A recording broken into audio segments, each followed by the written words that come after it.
Hi! Hello! Welcome to post 360. నేను మీ మురళీ రాపల్లి. ఇప్పుడు నేను ఒక వ్యక్తి గురించి పేరు చెప్పకుండా ఆ వ్యక్తి పేరు మీతో చెప్పిస్తా. బెట్ కట్టుకుందామా? మీరు చెప్తారని నేను, చెప్పలేరని మీరు. ఆ వ్యక్తి మీకు 15, మీకు 18, మీకు 18, మీకు 18. అమ్మా వాలంటీర్లు మీకు 5,000తో ఏం సరిపోయిద్దమ్మా? మా గవర్నమెంట్ వచ్చిన తర్వాత 10,000 ఇస్తాం. మీకు 13, నీకు 13 అయ్యో! ఇంకో పాపొచ్చింది. ఈకో 18. ఎవరో గుర్తుపెట్టారు గదా! నిమ్మల రామానాయుడు కదా! ఎలక్షన్‌కి ముందు నోరు తెరిచి అబద్ధాల మీద అబద్ధాలు ఈయన మళ్ళీ టీచర్‌గా పనిచేశారంట. అటువంటి విద్యా బుద్ధులు చెప్పి నిజాలే మాట్లాడాలి అని పిల్లలకి విద్యా బుద్ధులు చెప్పే ఒక టీచర్ వృత్తి నుంచి వచ్చినటువంటి నిమ్మల రామానాయుడు కనీసం సిగ్గు, ఎగ్గు లేకుండా నోటికి అద్దు అదుపు లేకుండా ప్రతి ఒక్కరిని నీకు 13, నీకు 18, నీకు 19, నీకు 13 అని ఆ కబుర్లు చెప్పి చివరికి ఎంతెంతేసారో అందరికీ తెలుసు. ఆ తర్వాత వాలంటీర్ల దగ్గరికెళ్ళి "నువ్వు స్వీట్లు తీసుకొస్తావమ్మా, నువ్వు హాట్లు తీసుకొస్తావమ్మా, కా ఏంటి పూతరేకులు కావాలి, జాంగ్రీలు కావాలని" అడుక్కున్నాడు. ఈ వ్యక్తి మన నిజం చెప్పాలంటే జలవనరుల శాఖ మంత్రిగా ఉన్నాడు.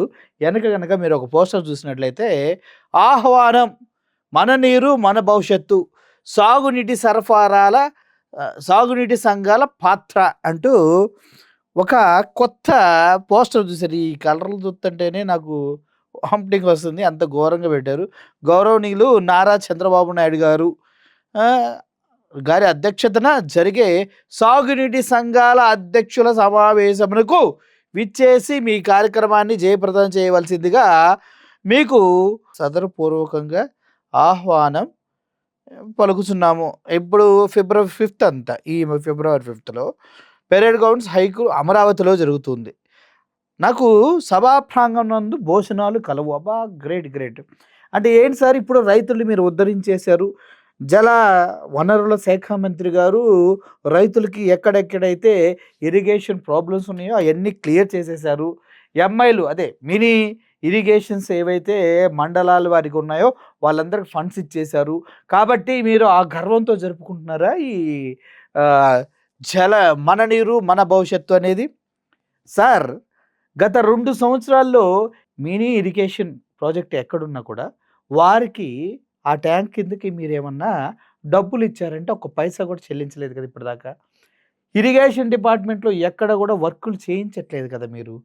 రైతులకు కావాల్సినటువంటి లాకులు గట్రా పెట్టించలేదు కదా మీరు. మీరు పెట్టిస్తాం, పెట్టిస్తాం 4,80,000 ఇస్తామని చెప్తూ ఉన్నారు కానీ ఇప్పటివరకు ఎవరికి ఒక 5 పైసలు ఇచ్చిన దాఖలాలు లేవు కదా!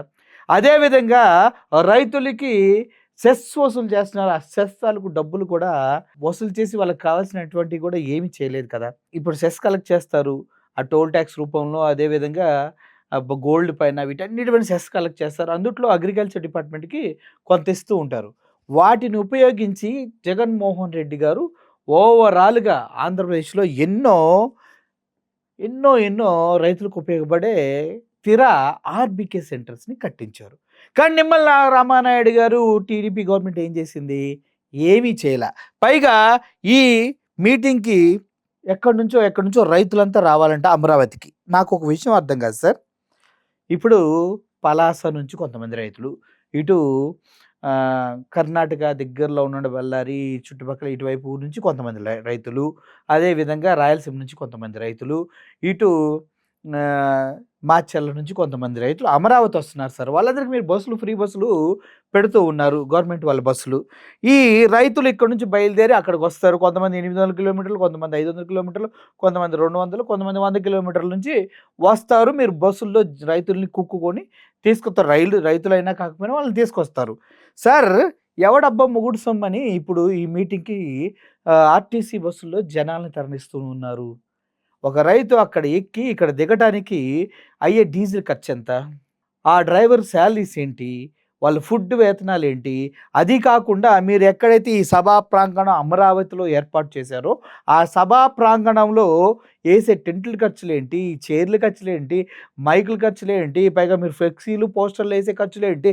పైగా పేపర్‌ల యాడ్‌ల ఖర్చులేంటి? ఈ విధంగా చూసుకుంటా పోతే లీటర్‌కి ఒక 10 కిలోమీటర్లు ఎళ్తదనుకుందాం బస్సు.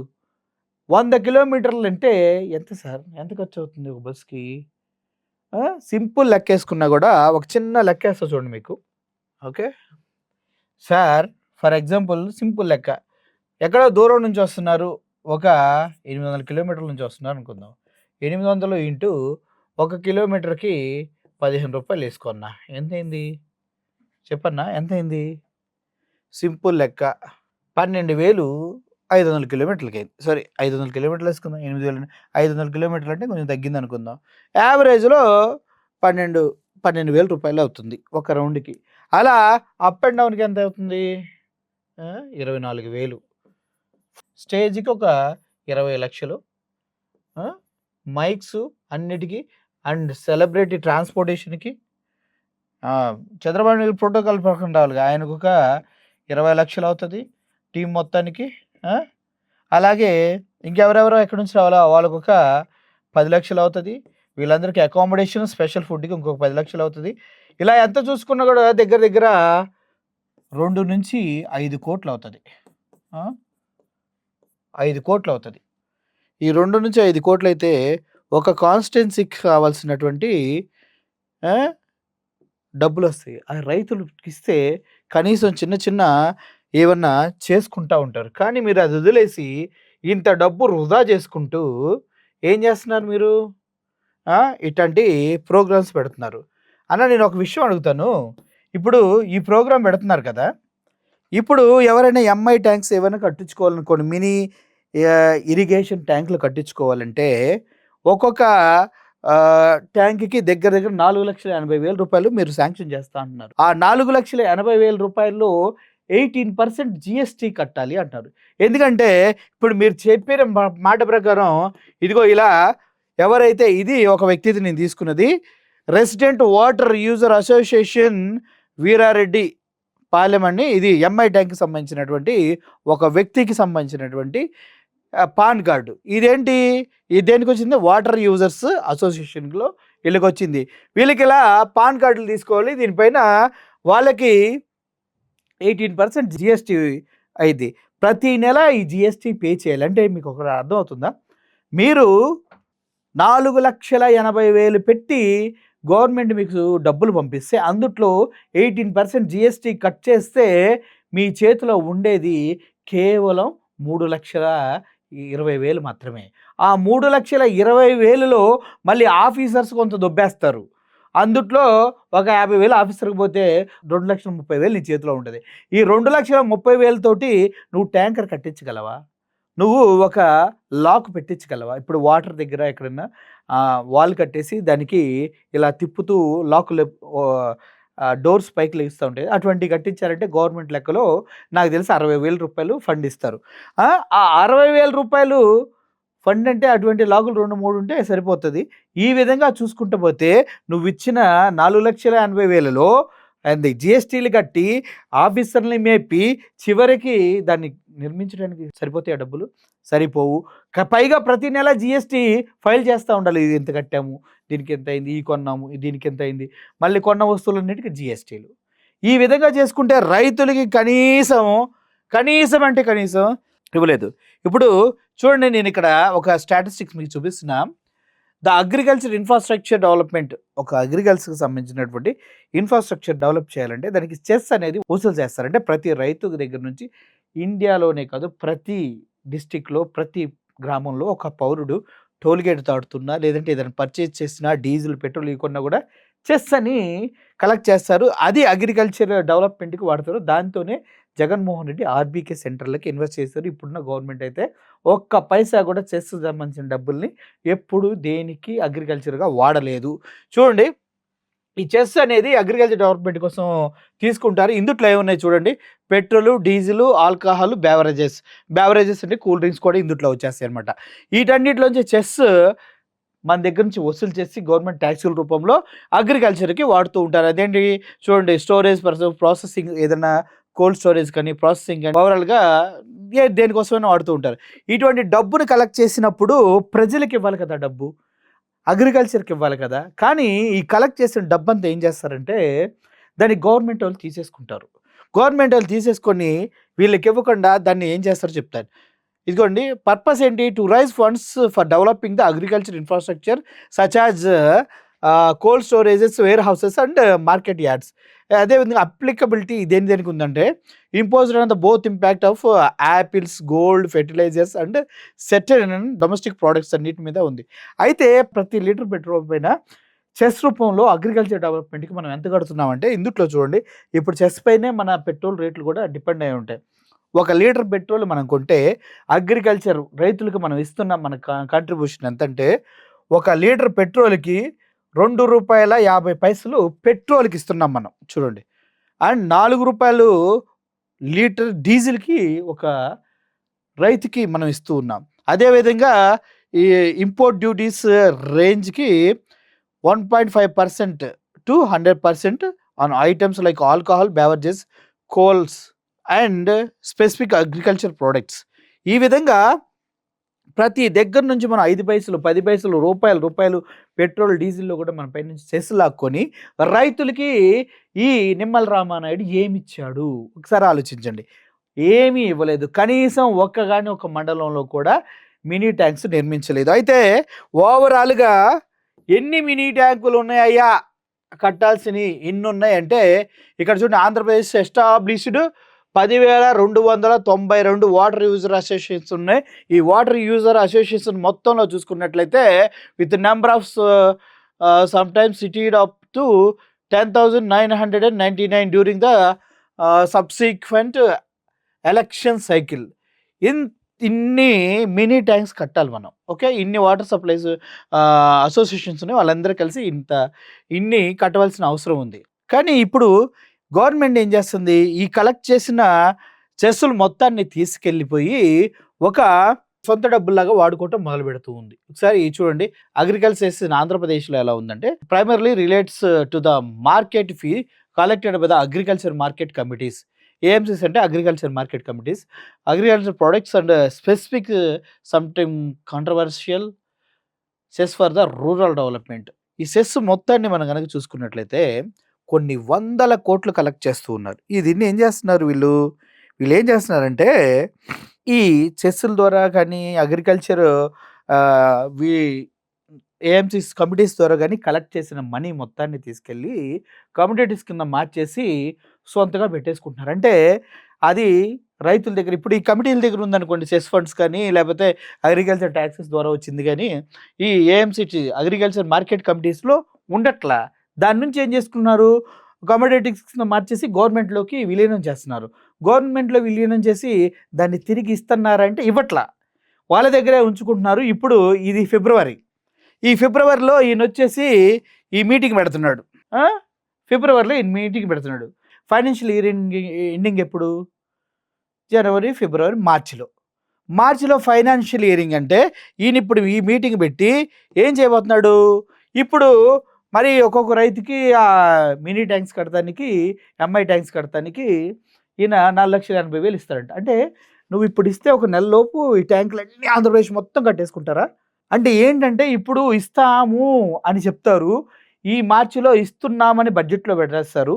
ఆ తర్వాత తీసుకెళ్ళి దాన్ని మురిగిపోయిన ఫండ్స్‌లో ఏసేసి వేరే వాటికి మళ్ళీ ఇచ్చి వాడుకుంటా ఉంటారు. అంటే ఓవరాల్‌గా ఇప్పుడు ఏంటంటే మసిపూసి మారేడుకాయ చేసి వాళ్ళని మభ్యపెడతానికి రైతులు ఎక్కడ ధర్నాలకు దిగి రైతులు ఎక్కడ కొట్లాటకు వస్తారో ఈ రన్నింగ్‌లో కూడా ఇవ్వలేదు అని మాట్లాడతారు అనేసి ఇటువంటి మీటింగ్‌లు పెట్టి రైతులకి సున్నం పెట్టే ప్రయత్నం చేస్తున్నారనమాట. ఒక విధంగా చెప్పాలంటే ప్రతి ఒక్క పౌరుడు సెస్సుల్లో రైతులకి సహాయం చేస్తూ ఉన్నారు. మనం కొన్ని కూల్ డ్రింక్, గోల్డ్ వీటన్నిటిలో కూడా సెస్సులు ఉంటాయి. సో ఈ సెస్సుల మీద రైతులకు చేయాల్సిన పన్నులు ఆ ఫండింగ్ మొత్తం తీసుకెళ్ళి సెంట్రల్ గవర్నమెంట్ 40% మనకిస్తుంది. ఆ సెస్సులు వసూలు చేసింది ఆంధ్రప్రదేశ్ మొత్తంలో ₹100 సెస్ వసూలైంది అనుకోండి. ఆ 40% అగ్రికల్చర్ రైతులకి ఇస్తూ ఉంటుంది. అదేవిధంగా వీళ్ళు ఇవ్వాల్సిన డబ్బులు ఇవ్వకుండా రైతులకి ఎటువంటి ఇరిగేషన్ ప్రాజెక్ట్స్ కనీసం గుంత కూడా తవ్వకుండా ఈ 2 సంవత్సరాలు కాలయాపన చేసి 2 బడ్జెట్లు అయిపోయి 3వ బడ్జెట్ వస్తూ ఉంటే ఇప్పుడు కన్నీళ్లు తోడవడం కోసం అంటూ రైతుల్ని మభ్యపెట్టి మోసం చేసి మాయ చేసి వాళ్ళ దగ్గరగా వాళ్ళకి ఇవ్వాల్సిన డబ్బులు ఇవ్వకుండా మళ్ళీ వాళ్ళ జిఎస్టీలో పరిధిలోకి తీసుకొచ్చి ఇప్పుడు జిఎస్టీ మీరు కడుతున్నారు అనుకోండి మీకు పథకాలు రావు, గవర్నమెంట్ పథకాలు రావు, పెన్షన్లు రావు, మీకేమీ రావు.